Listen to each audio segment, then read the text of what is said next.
is the ultimate travel guide from the people who know it best. Weekends with Yankee. I'm feeling inspired by Julia Child and by Lydia Shire's memories of eating puff pastry with Julia. So I'm gonna make my version of a puff pastry dish, apple, cheddar, and caramelized onion pastry bites. So it's very quick to make. It's just 7 ingredients, but it's so good. And that's because apples, cheddar, and caramelized onions are one of those perfect time-tested flavor combos. So let's head over to the stove and we'll get started cooking our onions. I've got this skillet over medium-low heat. The idea is to start the onions low and slow. So I've got 2 tablespoons of salted butter. This is 2 medium onions that I've sliced. They will separate as I cook them. And now I add a teaspoon of salt that seasons the onions, but it also starts to extract a little bit of the moisture. And then I'm adding a tablespoon of thyme. I'm gonna let it cook for a little while with a cover. And you let these go, lifting the lid and stirring occasionally for 8 to 10 minutes or until the onions are translucent but not yet browning. I gotta let it cook, but I keep wanting to smell it. All right, my onions are nice and wilted and soft and translucent, and they smell like heaven. So now we're gonna start the process of caramelizing them. We wanna get the sugars in the onions to concentrate and cook down.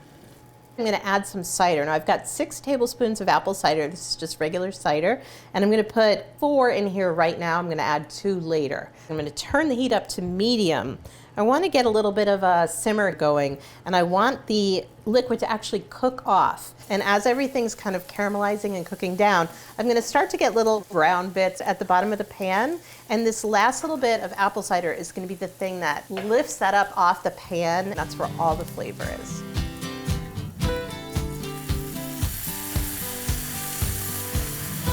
So this step goes pretty quickly. I've added that cider, it starts bubbling and it cooks off quickly. You can see all the steam and everything is just now beautiful and brown.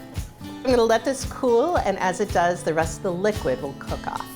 Okay, so I said this was a 7 ingredient recipe. We've used 4 of them. The remaining 3 are our puff pastry, my cheddar, and I've got an apple. Those are my ingredients, that's it. You can buy puff pastry in the store, and then you can also make your own if you're that ambitious. You want to roll this out to a 12 by 15 inch rectangle. And if it starts to stick too much, you can just pop it in the freezer to let it firm up a little bit. Okay, that's good. This is a firm tart apple. By that I mean that it has a nice acidity, a little bit more tart than sweet, and when you bake it, it kind of holds its shape. This is an apple you actually find more in the south and in the west. It's called Arkansas Black because where the sun hits it, it gets so dark that it looks almost black. I'm actually going to use this ceramic mandolin and get very thin, pretty slices. Okay, that looks perfect. So now we're going to cut this into the pieces that will become the little bites that you'll have so that they're roughly 3 inches at the widest point.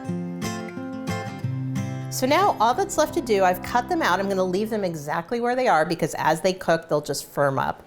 And I'm going to fill them. So the first layer is the apples. One thing that's interesting about these heirlooms is they do tend to brown more quickly. They have some iron in there that oxidizes when it's exposed to the air. Now the next step is to put our onions in there. So I'm going to put a little spoonful of onion, just kind of divide them up among all your pieces.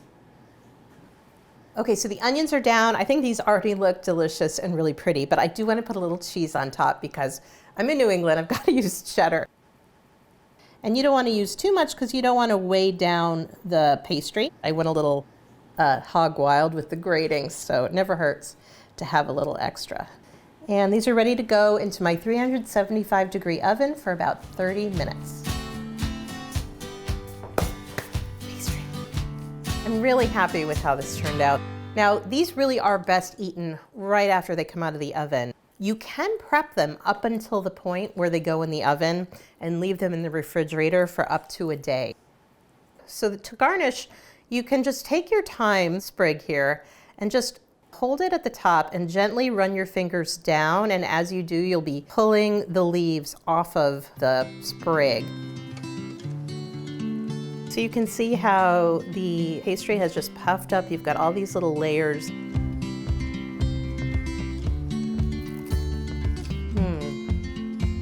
That is fantastic.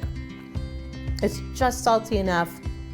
It's like sweet, a little bit tangy, oh, buttery, and then the thyme just adds that nice like herbal flavor.